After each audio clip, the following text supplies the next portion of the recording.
36 জেলায় সংক্রমণ ঊর্ধ্বমুখী, করোনায় একদিনে আরো 40 প্রাণহানি। রাজশাহী ও খুলনায় পরিস্থিতির অবনতি, 163 ইউপি ও 9 পৌরসভার ভোট স্থগিত। আশ্বাসে আটকে আছে ভ্যাকসিন প্রাপ্তি, সবার টিকা নিশ্চিতের চেষ্টায় সংশয়।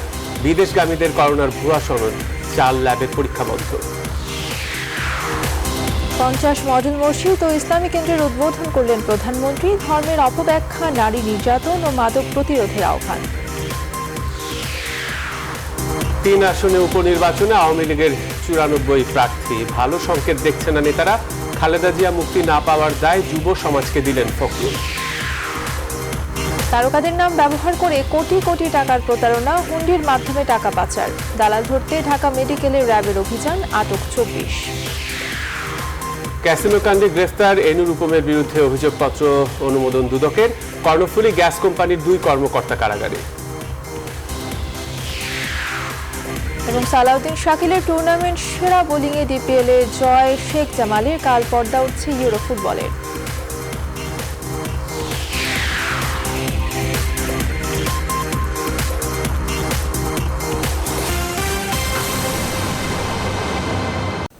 স্বাগত নিউজ 24 রাত 10টার সংবাদে। পুরো সংবাদ জুড়ে আপনাদের সঙ্গে আছি সালে জোর চৌধুরী এবং আমি তাসনিমে জান্নাত অর্থী। দেখছিলেন সংবাদ শিরোনাম। চলে যাচ্ছে পুরো সংবাদে। দেশে নিয়ন্ত্রণহীন করোনা, অন্তত 36 জেলায় ঊর্ধ্বমুখী সংক্রমণ এখন ভাবিয়ে তুলছে সব মহলকে। কোথাও কোথাও 68% পৌঁছেছে শনাক্ত। শয্যা সংকটে রোগীর ঠাঁই মিলছে না খুলনা করোনা ডেডিকেটেড হাসপাতালে। এদিকে রাজশাহী মেডিকেল আজও 12 জনের মৃত্যুর খবর দিয়েছে। একদিনের ব্যবধানে 10% সংক্রমণ বেড়েছে বাগেরহাটের মোংলায়। ব্যুরো প্রতিবেদক এবং জেলা প্রতিনিধিদের তথ্য ছবি নিয়ে দেখুন ডেস্ক রিপোর্ট। খুলনা মেডিকেলের ডেডিকেটেড এই করোনা হাসপাতাল খুলনা সহ আশপাশের কয়েকটি জেলার বড় ভরসার জায়গা। তবে ধারণ ক্ষমতা না থাকায় বৃহস্পতিবার দুপুরে নতুন রোগী ভর্তি বন্ধ করে দেওয়া হয় এখানে। এতে বিপাকে পড়েন রোগীর স্বজনরা। বাগেরহাটের মোংলায় শনাক্তের হার গেল দিনের তুলনায় 10% বেড়ে এখন 68%। জনসচেতনতার অভাবে সংক্রমণ হার আরও বাড়ার শঙ্কা স্বাস্থ্য সংশ্লিষ্টদের। পুরো জেলায় সবশেষ পিসিআর টেস্টে 155 জনের নমুনায় 61 জনের করোনা শনাক্ত হয়। রাজশাহী মেডিকেল কলেজ হাসপাতালে বুধবার সকাল থেকে বৃহস্পতিবার সকাল পর্যন্ত 12 জনের মৃত্যু হয়। এদের মধ্যে 9 জন রাজশাহীর এবং 3 জন চাঁপাইনবাবগঞ্জের। হাসপাতালটিতে 290 জন করোনা রোগী ভর্তি আছেন। এর মধ্যে শুধু রাজশাহী জেলার রোগী আছেন 142 জন।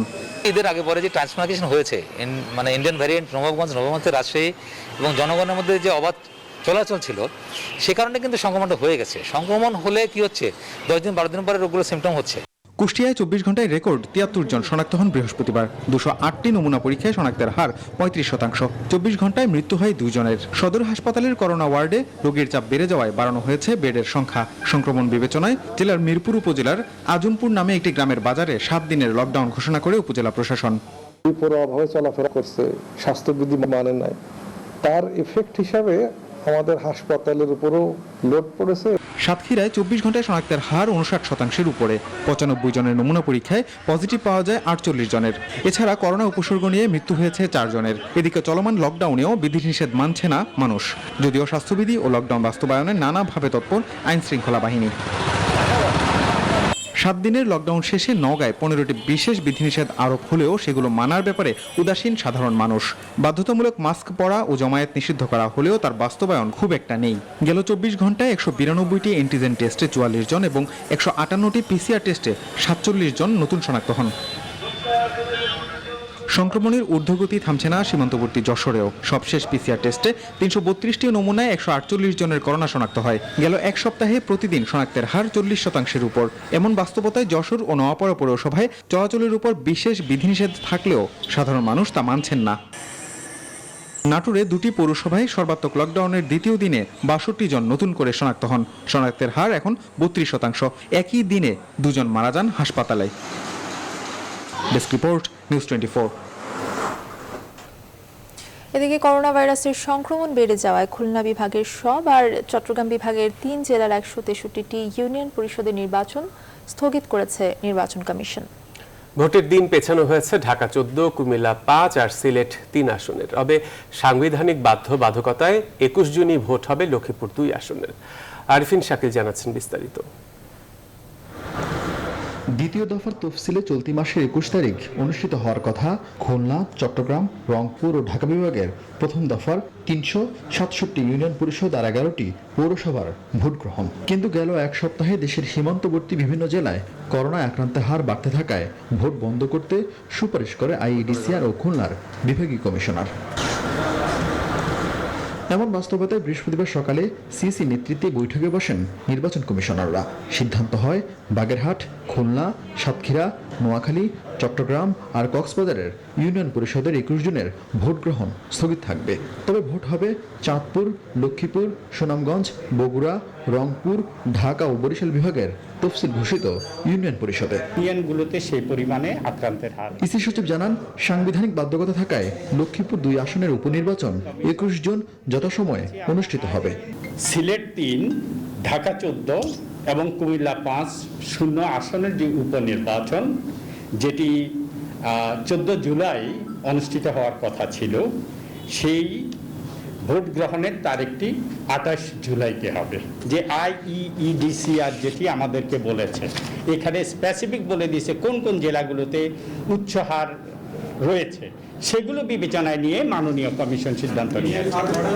তিনি জানান, করোনা পরিস্থিতির কারণে দ্বিতীয় ধাপের ইউনিয়ন পরিষদের তফসিল ঘোষণা করা এখন আরো কঠিন। তফসিল ঘোষণা করা হয়নি, কিছুই হয়নি। সুতরাং দ্বিতীয় ধাপটি এই জন্য কমিশন মনে করছে যে এই মুহূর্তে তারা সিদ্ধান্ত নেবেন না। করোনা সংক্রমণের মধ্যে ভোট গ্রহণ হলে নির্বাচন এলাকায় যদি সংক্রমণ বেড়ে যায় তবে এর দায় কে নেবে, সাংবাদিকরা জানতে চাইলে সচিব কোনো উত্তর দেননি। ধন্যবাদ। আরিফিন শাকিল, নিউজ 24, ঢাকা।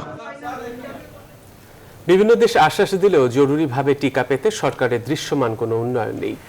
এমন বাস্তবতায় বৃহস্পতিবার এক অনুষ্ঠানে পররাষ্ট্রমন্ত্রী একে আব্দুল মোমিন বলেছেন, টিকার ঘাটতি পূরণে বিভিন্ন দেশকে অনুরোধ করা হয়েছে, সবাই দেবে বললেও আদতে হাতে আসছে না ভ্যাকসিন। ঘাটতি পড়া ১৫ থেকে ২০ লাখ টিকা পেতে যখন এমন তোড়জোড়, বিশেষজ্ঞদের পাল্টা প্রশ্ন, বাকি সবাইকে টিকা দিতে ২৩ কোটি টিকা মিলবে কোথায়? লাকমিনা জেসমিন সোমার রিপোর্টে থাকছে বিস্তারিত। দ্বিতীয় ডোজের ঘাটতি পড়া অক্সফোর্ড অ্যাস্ট্রাজেনেকার ১.৫ মিলিয়ন টিকা পেতে বিভিন্ন দেশকে অনুরোধ করছে বাংলাদেশ। এ নিয়ে সরকারের পক্ষ থেকে বারবার চূড়ান্ত পর্যায়ে আছে বলা হলেও এর দৃশ্যমান উন্নয়ন নেই। এমন বাস্তবতায় বৃহস্পতিবার রাষ্ট্রীয় অতিথি ভবন পদ্মায় প্যালেস্টাইনকে আনুষ্ঠানিকভাবে কিছু ওষুধ সরবরাহ করার সময় পররাষ্ট্রমন্ত্রীকে টিকা নিয়ে প্রশ্ন করেন সাংবাদিকরা। মন্ত্রী বলেন, সবাই টিকা দেবে, কিন্তু কখন দেবে সেটা পরিষ্কার করে বলছে না। কবে দিবেন এখনো বলেন নাই, তবে আমাদেরও তারা এই অ্যাস্ট্রাজেনেক ব্যাংকে এবং অন্যান্য কবেক্সের আন্ডারে দিবেন, তারা সবাই বলে দিবে, কিন্তু হাতে আসতেছে না। চীন ও রাশিয়ার সাথে চুক্তির বিষয়টি চূড়ান্ত পর্যায়ে আবারও জানান পররাষ্ট্রমন্ত্রী। পররাষ্ট্র মন্ত্রণালয়ের কাজ হলো যে ওই দেশ রাজি হবে আমাদের সাথে ব্যবসা করবে। হ্যাঁ, এইটা আমরা মোটামুটি ভাষা বলেন, চায়না বলেন, উই মেড ইট আপ। এদিকে ঢাকায় মার্কিন রাষ্ট্রদূত রবার্ট মিলার বলেছেন, যুক্তরাষ্ট্র কোভ্যাক্সের আওতায় বিভিন্ন দেশে যে টিকা দিচ্ছে তাতে অগ্রাধিকারের তালিকায় আছে বাংলাদেশ। তবে বিশেষজ্ঞরা বলছেন, শুধু কোভিশিল্ড পাওয়া নিয়ে মাথা ব্যথা হলে চলবে না, বরং ২৩ কোটি ডোজ টিকা কোথা থেকে আসবে তাও চিন্তা করতে হবে সরকারকে। আমাদের লাগবে হচ্ছে ২৪ কোটি ডোজ, আর আপনারা আলাপ করতেছেন ১ লাখ, ৫ লাখ, ১০ লাখ ডোজ টিকা নিয়ে। এগুলো ৩ থেকে ৫ দিনের মধ্যে এই সমস্ত টিকা শেষ হয়ে যাবে দেওয়া শুরু করার। তো আমার কাছে বেসিক্যালি এই টিকাগুলো কি দেওয়া হলো আর কাকে দেওয়া হলো সেটা অনেক বেশি ইম্পর্টেন্ট হচ্ছে যে আদতে বাংলাদেশ তার যে রোডম্যাপ অনুযায়ী ২৩ থেকে ২৪ কোটি ডোজ ১২ মাসে জোগাড় করা দরকার, সেটা করার পথে তার অগ্রগতি কতটুকু। আন্তর্জাতিক বিশ্লেষকরা বলছেন, বৈশ্বিক মহামারীতে মোট টিকার ৯৯.৭% এখন ধনী দেশগুলোর কাছে। লাকমিনা জেসমিন সোমা, নিউজ 24, ঢাকা। গত ২৪ ঘন্টায় দেশে করোনা ভাইরাসে আক্রান্ত হয়ে মারা গেছেন আরও ৪০ জন। নতুন করে শনাক্ত হয়েছেন ২,৫৭৬ জন। এ পর্যন্ত মোট মৃত্যু ১২,৯৮৯ জন এবং শনাক্ত হয়েছেন ৮,২০,৩৯৫ জন। বৃহস্পতিবার স্বাস্থ্য অধিদপ্তরের নিয়মিত সংবাদ বিজ্ঞপ্তিতে এই তথ্য জানানো হয়। ২৪ ঘন্টায় নমুনা পরীক্ষা করা হয়েছে ১৯,৪৪৭টি এবং শনাক্তের হার ১৩.২৫%।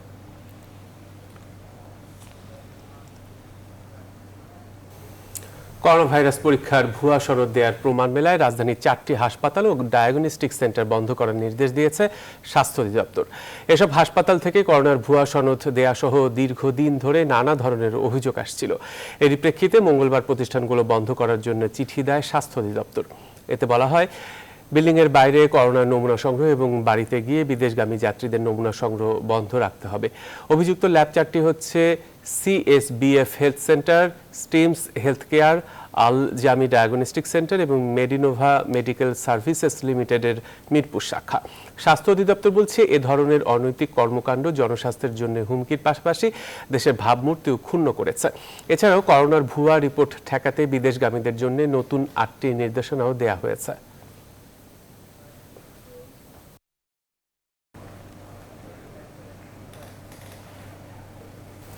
প্রধানমন্ত্রী শেখ হাসিনা বলেছেন, ধর্মের নামে সন্ত্রাস, জঙ্গিবাদ এবং খুন খারাপিতে সবচেয়ে বেশি ক্ষতি হয়েছে শান্তির ধর্ম ইসলামের। দেশে দেশে ইসলামের পবিত্রতা এবং সুনাম ক্ষুণ্ণ হয়েছে। নারী নির্যাতন, মাদক এবং সন্ত্রাসের মতো সামাজিক ব্যাধি দূর করতে পবিত্র ধর্ম ইসলাম সম্পর্কে সবাইকে আরও সচেতন হওয়ারও আহ্বান জানিয়েছেন প্রধানমন্ত্রী। সারা দেশে 50টি মডেল মসজিদ ও ইসলামী সংস্কৃতি কেন্দ্রের উদ্বোধন করে বৃহস্পতিবার এসব কথা বলেন সরকার প্রধান। শাহ আলী জয়ের রিপোর্ট। সারা দেশের সকল জেলা ও উপজেলায় একটি করে মোট 560টি মডেল মসজিদ ও ইসলামিক সাংস্কৃতিক কেন্দ্র নির্মাণ করবে সরকার, যার 50টির উদ্বোধন করলেন প্রধানমন্ত্রী শেখ হাসিনা। পৃথিবীর ইতিহাসে মসজিদ ও ইসলামিক সাংস্কৃতিক কেন্দ্র নির্মাণের অন্যতম বৃহৎ এ প্রকল্প বাস্তবায়নের প্রথম ধাপের উদ্বোধনে গণভবন থেকে ভার্চুয়াল প্ল্যাটফর্মে যুক্ত হন প্রধানমন্ত্রী। ধর্মের অপব্যাখ্যার মাধ্যমে সমাজের কেউ যাতে অশান্তি তৈরি করতে না পারে সে বিষয়ে আলেম সমাজকে ভূমিকা রাখার আহ্বান জানান সরকার প্রধান। সারা বিশ্বব্যাপী আমরা দেখেছি ধর্মের নামে মানুষ খুন করা, জঙ্গিবাদ সৃষ্টি করা এবং মানুষকে খুন করলেই নাকি বেহেশতে চলে যাবে। ঠিক আমার প্রশ্ন, যে যারা এ পর্যন্ত খুন খারাপি করেছে তারা কে কে বেহেশতে যাচ্ছে, সেটা কি কেউ বলতে পারবে? সেটা বলতে পারবে না। কিন্তু সব থেকে সর্বনাশ করে গেছে পবিত্র ইসলাম ধর্ম, যে ধর্ম শান্তির ধর্ম, যে ধর্ম মানুষকে সব অধিকার দিয়ে গেছে। শেখ হাসিনা বলেন, শান্তির ধর্ম ইসলামকে সঠিক উপায়ে মানুষ যেন জানতে পারে তা নিশ্চিত করতেই সরকারের এই প্রকল্প। আমাদের এই মাদক, নারী নির্যাতন বা শিশু নির্যাতন বা এই পাশবিকতা, এর বিরুদ্ধে আমাদের এই সমাজে সচেতনতা সৃষ্টি করতে হবে। এবং এই মসজিদটা আমরা সেইভাবেই তৈরি করতে চেয়েছি যেখানে সব ধরনের শিক্ষা এবং প্রচার এবং মানুষের মাঝে সচেতনতা এবং ইসলাম ধর্ম সম্পর্কে মানুষের জ্ঞান যেন আরও বৃদ্ধি পায়, সেই লক্ষ্য নিয়েই আমরা এটা করেছি। প্রধানমন্ত্রী আশা করেন মডেল মসজিদ ও ইসলামিক সাংস্কৃতিক চর্চা কেন্দ্র দেশে ধর্মীয় সংবেদনশীলতা বাড়াতে অবদান রাখবে। বিমানও ক্রয় করেছে। শাহ আলী জয়, নিউজ 24, ঢাকা। প্রধানমন্ত্রী বেসরকারি অর্থায়নে গৃহ নির্মাণ ও করোনা তহবিলে অনুদানের চেক তুলে দিয়েছে বিভিন্ন মন্ত্রণালয়, বেসরকারি সংগঠন, ব্যবসায়ী প্রতিষ্ঠান ও সংগঠন। বৃহস্পতিবার প্রধানমন্ত্রীর কার্যালয়ে অনুদানের চেক গ্রহণ করেন প্রধানমন্ত্রীর মুখ্য সচিব ডক্টর আহমদ কায়কাউস। গণভবন থেকে ভিডিও কনফারেন্সে এতে যুক্ত হন প্রধানমন্ত্রী শেখ হাসিনা। এ সময় প্রধানমন্ত্রী সরকারের আহ্বানে মহতী এই উদ্যোগে এগিয়ে আসায় সবাইকে ধন্যবাদ জানান। বলেন, সরকারের লক্ষ্য সকলের জীবনমান উন্নয়ন নিশ্চিত করা। বাংলাদেশে কেউ গৃহহীন থাকবে না। এ সময় শিল্প, শিক্ষা, নৌ পরিবহন এবং বিদ্যুৎ, জ্বালানি ও খনিজ মন্ত্রণালয়ের আওতাধীন বিভিন্ন প্রতিষ্ঠান আর্থিক অনুদানের চেক হস্তান্তর করেন। এছাড়া জাতির পিতা Bangabandhu Sheikh Mujibur Rahman memorial trust, bankers association, FBCCI, Dhaka ও Chattogram chamber of commerce industry সহ বিভিন্ন প্রতিষ্ঠান এই দুই তহবিলে চেক হস্তান্তর করে।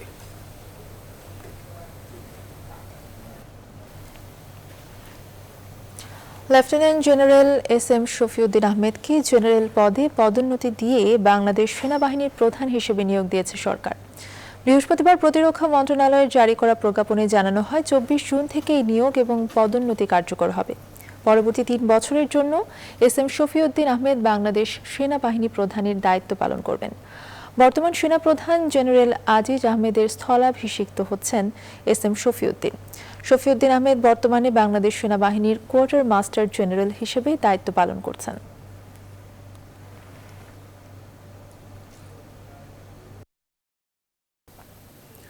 উপনির্বাচনে আসন মাত্র 3টি, কিন্তু ক্ষমতাসীন দলের প্রার্থী হতে চান 100-র কাছাকাছি। 3টি আসনের জন্য আওয়ামী লীগের মনোনয়ন ফর্ম বিতরণের শেষ দিন পর্যন্ত মনোনয়নপত্র গ্রহণ করেছে 94 জন। তবে এত সংখ্যক প্রার্থী হওয়া দলের জন্য সুখকর নয় বলছেন আওয়ামী লীগের যুগ্ম সাধারণ সম্পাদক মাহবুবুল আলম হানিফ। তৌফিক মাহমুদ মুন্না জানাচ্ছেন বিস্তারিত। এক আসনেই 30-এর অধিক প্রার্থী চান শূন্য ঘোষিত উপনির্বাচনে আওয়ামী লীগের দলীয় মনোনয়ন। দলীয় মনোনয়ন বিক্রিকে কেন্দ্র করে আওয়ামী লীগ সভাপতি রাজনৈতিক কার্যালয়ে ছিল উৎসবমুখর পরিবেশ। পুরো কার্যালয় এলাকায় পোস্টার ব্যানারে সয়লাভ। 4 জুন থেকে 3 আসনের উপনির্বাচনে মনোনয়ন ফর্ম বিক্রি শুরু করে আওয়ামী লীগ। 7 দিনে মোট 94 জন সংগ্রহ করেছেন এই মনোনয়ন ফর্ম, যার মধ্যে ঢাকা 14 আসনে 34 জন, কুমিল্লা 5 আসনে 35 জন এবং সিলেট 3 আসনের বিপরীতে 25 জন মনোনয়ন প্রত্যাশী দলীয় ফর্ম সংগ্রহ করেছেন। 3টি আসনে এত সংখ্যক প্রার্থিতা দলের জন্য মঙ্গলজনক নয় বলছেন আওয়ামী লীগের যুগ্ম সাধারণ সম্পাদক মাহবুবুল আলম হানিফ। যে কালচারটা যেটা চলছে, যে একাধিক মনোনয়ন প্রার্থী হয়, এটা আসলে দলের জন্য কখনো সুখকর নয়। এটা বন্ধ হওয়া উচিত। কয়েকটি উপনির্বাচনে একাধিক প্রার্থী মানে একেবারেই সংখ্যাটা খুবই দৃষ্টিকটু সংখ্যায় চলে আসার কারণে আমার মনে হয় যে এটা আমরা আলোচনা আমাদের এটা হয়তো এটা করার প্রয়োজন এবং এটা হয়তো আমরা আলোচনা করব। আগামী শনিবার গণভবনে দলের সংসদীয় মনোনয়ন বোর্ডের বৈঠক অনুষ্ঠিত হবে। দলীয় প্রধান ও প্রধানমন্ত্রী শেখ হাসিনা সভাপতিত্বে ওই বৈঠকে চূড়ান্ত হবে 3 উপনির্বাচনে আওয়ামী লীগের দলীয় প্রার্থী। তৌফিক মাহমুদ মুন্না, নিউজ 24, ঢাকা। খালেদা জিয়াকে মুক্ত করতে হলে দলের যুব নেতৃত্বকে রাজনৈতিক পরিবেশ তৈরি করতে হবে, এমন মন্তব্য করেছেন বিএনপি মহাসচিব মির্জা ফখরুল ইসলাম আলমগীর। একমত পোষণ করে দলের তরুণ নেতারাও জানিয়েছেন জনগণকে সম্পৃক্ত করতে তারা মাঠের রাজনীতি চাঙ্গা করতে কাজ করছেন। তহিদ শান্ত জানাচ্ছেন বিস্তারিত। জাতীয় প্রেস ক্লাবে এই আলোচনা অনুষ্ঠানের আয়োজন করে ঢাকা মহানগর দক্ষিণ বিএনপি। দলের প্রতিষ্ঠাতার প্রয়াত রাষ্ট্রপতি জিয়াউর রহমানের 40তম শাহাদাত বার্ষিকী উপলক্ষে এই আলোচনার আয়োজন করা হয়। বিএনপি মহাসচিব বেগম খালেদা জিয়ার মুক্তির বিষয়টি নিয়ে দলের তরুণদের আরো উদ্যমী হয়ে মাঠে নামার আহ্বান জানান। আমি একটা স্লোগান শুনি, দেশের মুক্তি চাই, খালেদা জিয়ার মুক্তি চাই, শুনিনি একটা। সেই নেত্রী আজকে অসুস্থ অবস্থায় হাসপাতালে, আমরা পারিনি তাকে বের করে আনতে, কারণ আমাদের মধ্যে রাজনীতিটা দেখছি না, সেই আর্টসটা দেখছি না। রাজনৈতিক যে পরিবেশ দরকার ছিল সেই পরিবেশটাকে আমি চাই আপনাদের নেতারা সেই পরিবেশটা তৈরি করবেন। ঢাকা মহানগর দক্ষিণ বিএনপির নেতারাও জানান মাঠে সক্রিয় ভূমিকা রাখতে কাজ করছেন তারা। রাজপথেই ঢাকা মহানগর বিএনপি মোকাবেলা করবে আগামী দিনে।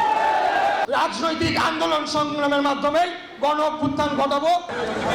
জিয়াউর রহমানের 40তম শাহাদাত বার্ষিকী উপলক্ষে মহাখালীতে সম্প্রতি পুড়ে যাওয়া 7তলা বস্তির বাসিন্দাদের হাতে খাবার সামগ্রী তুলে দেন দলের নির্বাহী কমিটির সদস্য তাবিত আওয়াল। তিনিও জানান তার দলের নেত্রীর মুক্তি আর সরকার পতনের আন্দোলনের প্রস্তুতি হিসেবেই নগরীর সাধারণ মানুষের কাছে ছুটছেন তারা। বর্তমান রাজনৈতিক পরিবেশ আমরা বিশ্বাস করি পুরা জনগণ আমাদের দিকে তাকিয়ে আছে যে কখন বাংলাদেশ জাতীয়বাদী দল দায়িত্ব নেবেন এবং দেশটাকে এই ক্ষতিগ্রস্ত জায়গা থেকে আবার উত্তরণ করে একটা আলোকিত বাংলাদেশে পরিবর্তন করবে। তৌহিদ শান্ত, নিউজ 24, ঢাকা। দেশের বিনোদন ও ক্রীড়াঙ্গনের 8 তারকা অল্প বয়সী নারীদের ব্যবহার করে নিষিদ্ধ অ্যাপ স্টিম কার্ডের মাধ্যমে কোটি কোটি টাকা হাতিয়ে নিয়েছে একটি চক্র। বৃহস্পতিবার সিআইডি সদর দপ্তরে অনুষ্ঠিত সংবাদ সম্মেলনে এসব তথ্য জানান অতিরিক্ত ডিআইজি কামরুল আহসান। তিনি বলেন, সিলেটের গোয়াইনঘাটে অভিযান চালিয়ে এই চক্রের 2 জনকে আটক করার কথা। সিআইডির এই কর্মকর্তা বলেন, চক্রটি এই অ্যাপের মাধ্যমে কোটি কোটি টাকা বিদেশে হুন্ডি করে পাচার করছিল। নাইম আলজিকর প্রতিবেদন।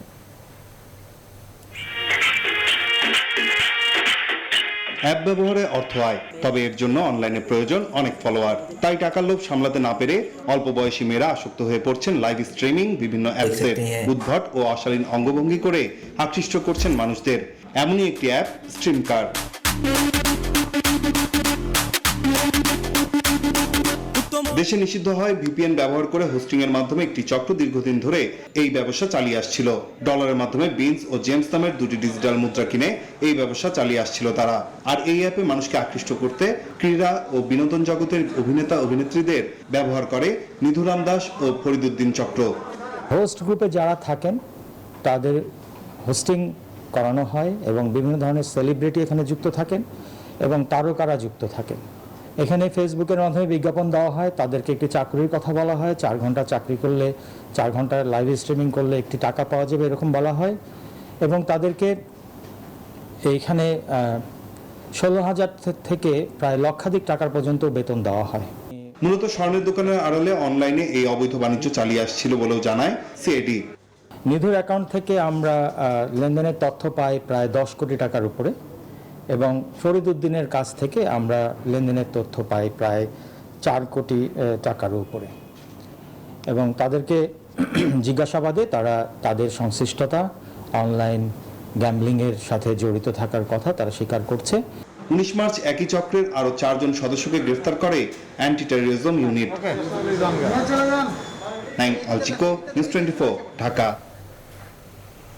ঢাকা মেডিকেল কলেজ হাসপাতালে উন্নত চিকিৎসা নিতে আসা রোগীদের অন্যতম ভোগান্তির নাম দালাল চক্র।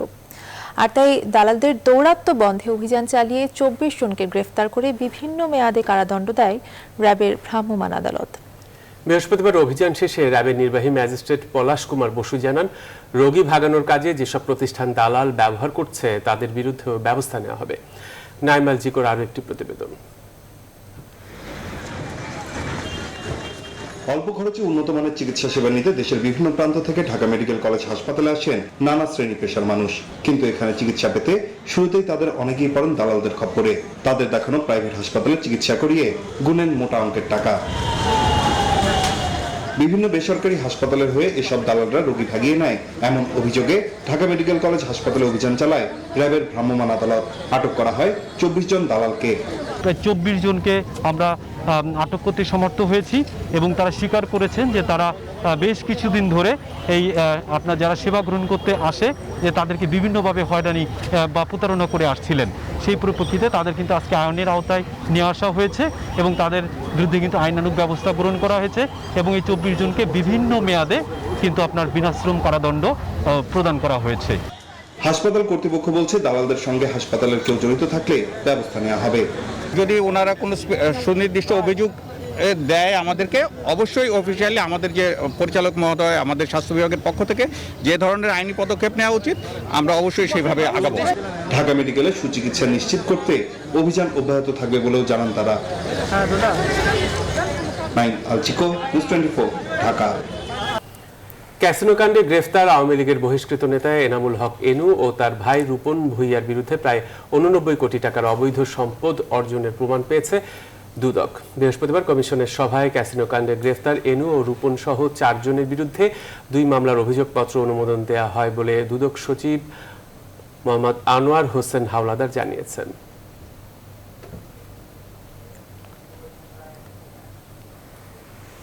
এদিকে 22টি অবৈধ গ্যাস সংযোগ দেওয়ার অভিযোগে কর্ণফুলী গ্যাস ডিস্ট্রিবিউশন কোম্পানির মহাব্যবস্থাপক সরোয়ার হোসেন এবং সাবেক ব্যবস্থাপক মুজিবুর রহমানকে কারাগারে পাঠিয়েছেন আদালত। বৃহস্পতিবার এই দুজনকে গ্রেফতার দেখিয়ে আদালতে তোলে দুর্নীতি দমন কমিশন। বাসাবাড়িতে গ্যাস সংযোগ দেয়া বন্ধ থাকলে তারা ক্ষমতার অপব্যবহার এবং উৎকোচের বিনিময় সংযোগ দেন। কর্ণফুলী গ্যাসের একটি চক্র অনেক অবৈধ সংযোগ দিচ্ছে এমন অভিযোগের তদন্তের সময় সরোয়ার এবং মুজিবুর সহ 7 কর্মকর্তার জড়িত থাকার প্রমাণ পায় দুদক। পরে তাদের বিরুদ্ধে মামলা করা হয়।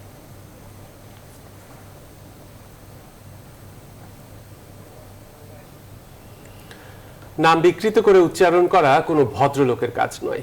বিএনপির মহাসচিব মির্জা ফখরুল ইসলাম আলমগীরের করা মন্তব্য প্রসঙ্গে একথা বলেন তথ্য ও সম্প্রচার মন্ত্রী ডক্টর হাসান মাহমুদ। বৃহস্পতিবার সচিবালয়ে মন্ত্রীর সঙ্গে সাক্ষাৎ করেন অভিনয় ও মডেল শিল্পীরা।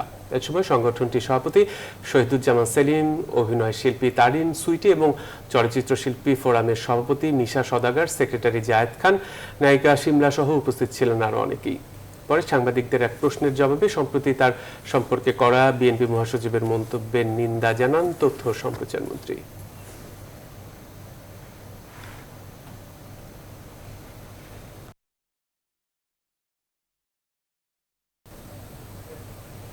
প্রান্তিক জনগোষ্ঠীর স্বাস্থ্য সুরক্ষায় কমিউনিটি ক্লিনিকের ব্যাপ্তি অনেক। বৃহস্পতিবার রাজধানীর ওয়েস্টিনে কমিউনিটি ক্লিনিক, জাতির পিতার স্বপ্ন, রাষ্ট্রনায়ক শেখ হাসিনার সাফল্য শীর্ষক এক গোল টেবিল আলোচনায় এমন কথা বলেন বক্তারা। যেখানে উপস্থিত ছিলেন স্বাস্থ্য খাতের গণ্যমান্য ব্যক্তি ছাড়াও সমাজের বিশিষ্টজনেরা। কমিউনিটি ক্লিনিক নিয়ে যৌথভাবে এমন আয়োজন করে কমিউনিটি ক্লিনিক স্বাস্থ্য সহায়তা ট্রাস্ট, স্বাস্থ্য সেবা বিভাগ ও পরিবার কল্যাণ মন্ত্রণালয়, community based health care. Masuda Laboni জানাচ্ছেন বিস্তারিত। কমিউনিটি ক্লিনিক নিয়ে আয়োজিত এমন অনুষ্ঠানে বক্তারা তুলে ধরেন কমিউনিটি ক্লিনিকের স্বপ্নদ্রষ্টা জাতির পিতার পরিকল্পনা আর তার সুযোগ্য কন্যা শেখ হাসিনার পদক্ষেপে এই স্বাস্থ্য খাতের এগিয়ে যাওয়ার বিভিন্ন দিক। জাতীয় প্রেস ক্লাবের সভাপতি ফরিদা ইয়াসমিন বলেন, প্রান্তিক জনগোষ্ঠীর স্বাস্থ্য সুরক্ষায় কমিউনিটি ক্লিনিকের ব্যাপ্তি ও বিশালতা অনেক। সাফল্য এই একটি কথা, এটা একটি লাইন, কিন্তু খুব ছোট একটি মনে হয় যে কথা, এর ব্যাপ্তি, এর বিশালতা অনেক অনেক বেশি। এই একটি লাইনে কিন্তু আমরা পুরো বাংলাদেশকে দেখি, আমরা পুরো বঙ্গবন্ধুকে দেখি, আমরা শেখ হাসিনাকে দেখি। ঢাকা বিশ্ববিদ্যালয় ভিসি আক্তারুজ্জামান বলেন, কমিউনিটির এমন সেবার সাথে ঢাকা বিশ্ববিদ্যালয়ে জড়িত হবে। স্বচ্ছতার সাথে, জবাবদিহিতার সাথে যে ধারণাটি মাননীয় প্রধানমন্ত্রী দিয়েছেন, যে সন্তানটি তিনি লালন পালন করলেন, যেটি এখন আমাদের দায়িত্ব হবে সেটি একটি পূর্ণ মাত্রায় দেওয়া এবং সেটিকে পরিপক্ক রূপে মানুষের কাছে পৌঁছানো, সেই দায়িত্বটি এখন আমাদের পালা। আর প্রধানমন্ত্রীর ব্যক্তিগত চিকিৎসক অধ্যাপক ডাক্তার ABM আব্দুল্লাহ বলেন, কমিউনিটি ক্লিনিক প্রান্তিক জনগোষ্ঠীর দোরগোড়ায় স্বাস্থ্য সেবা পৌঁছে দিচ্ছে। এই গ্রামের মানুষের সামান্য অসুখ, মাথা ব্যথা, ডায়রিয়া বা জ্বর, যেটি ওটা বড় অসুবিধায় থাকতো, এই 8, 9, 10 মাইল হেঁটে যায় বা যে কোনো উপজেলায় গিয়ে কষ্ট করে মানুষ কিন্তু চিকিৎসা নিত। এই কমিউনিটিতে হওয়াতে এই যে প্রান্তিক জনগোষ্ঠী ঘরে ঘরে চিকিৎসা সেবা পৌঁছে, এটা তো আমি মনে করি একটা যুগান্তকারী ঘটনা আসলে। আয়োজকরা জানান, নিম্নতি মানুষ যেন সাধ্যের মধ্যে সর্বোচ্চ চিকিৎসা সেবা পায়, সেদিকেই সর্বাধিক গুরুত্ব দিচ্ছে community clinic. Masuda Laboni, news 24, Dhaka. Jagannath বিশ্ববিদ্যালয়ের রাষ্ট্রবিজ্ঞান বিভাগের প্রাক্তন শিক্ষার্থীদের সংগঠন রাষ্ট্রবিজ্ঞান সংঘ করোনায় মারা যাওয়া সতীর্থ বন্ধুদের স্মরণে সভা ও দোয়া মাহফিল করেছে। বৃহস্পতিবার রাজধানীর একটি রেস্টুরেন্টে সংঘের সহসভাপতি কাজী নিজামুদ্দিন শাহিন, আনোয়ার আব্বাস সহ করোনায় নিহতদের স্মরণে দোয়া করা হয়। অনুষ্ঠানে প্রধান অতিথি ছিলেন কুষ্টিয়া 1 আসনের সংসদ সদস্য কম সারোয়ার জাহান। সংগঠনের সভাপতি এস.এ. খালেক প্রয়াত সতীর্থদের পরিবার ও সন্তানদের পড়াশোনার জন্য আর্থিক সহায়তা প্রদান করেন এবং ভবিষ্যতে তাদের পাশে থাকার জন্য সবার প্রতি আহ্বানও জানান।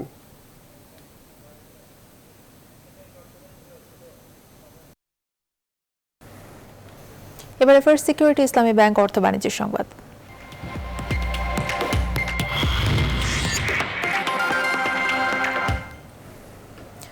প্রধানমন্ত্রীর করোনা সহায়তা তহবিলে 3 কোটি টাকার আর্থিক অনুদান দিল ওয়ালটন। বৃহস্পতিবার প্রধানমন্ত্রীর কার্যালয়ে প্রধানমন্ত্রীর মুখ্য সচিব ডক্টর আহমেদ কায়কাউসকে 3 কোটি টাকার চেক হস্তান্তর করেন ওয়ালটন হাইটেক ইন্ডাস্ট্রিজ লিমিটেডের ব্যবস্থাপনা পরিচালক প্রকৌশলী গোলাম মোর্শেদ। এ সময় গণভবন থেকে ভিডিও কনফারেন্সের মাধ্যমে অনুষ্ঠানে অংশ নেন প্রধানমন্ত্রী শেখ হাসিনা। অন্যদের মধ্যে উপস্থিত ছিলেন ওয়ালটন ডিজিটেক ইন্ডাস্ট্রিজ লিমিটেডের deputy managing director Liaquat Ali এবং ওয়ালটনের এক্সিকিউটিভ ডিরেক্টর জাহিদুল ইসলাম। করোনা মোকাবেলা সহ বিভিন্ন আর্থ-সামাজিক কর্মকাণ্ডে ওয়ালটনের অবদানে সন্তোষ প্রকাশ করে ধন্যবাদ জানান প্রধানমন্ত্রীর মুখ্য সচিব। জানাবো খেলার খবর।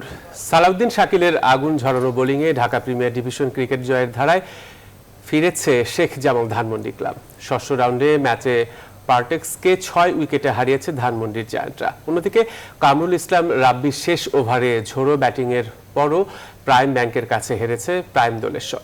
এছাড়াও দিনের অন্য ম্যাচে জয় পেয়েছে আবাহনী, গাজী গ্রুপ, খেলাঘর ও লিজেন্ডস অফ রূপগঞ্জ। আগামীকাল শুক্রবার থেকে শুরু হচ্ছে ইউরো 2020 টুর্নামেন্ট। আসরের উদ্বোধনী ম্যাচে মুখোমুখি হবে এই গ্রুপের 2 দল, সাবেক বিশ্ব চ্যাম্পিয়ন ইটালি ও দারুণ ছন্দে থাকা তুরস্ক। ইতালির বিখ্যাত অলিম্পিকো স্টেডিয়ামে ম্যাচটি শুরু হবে বাংলাদেশ সময় রাত 1টায়।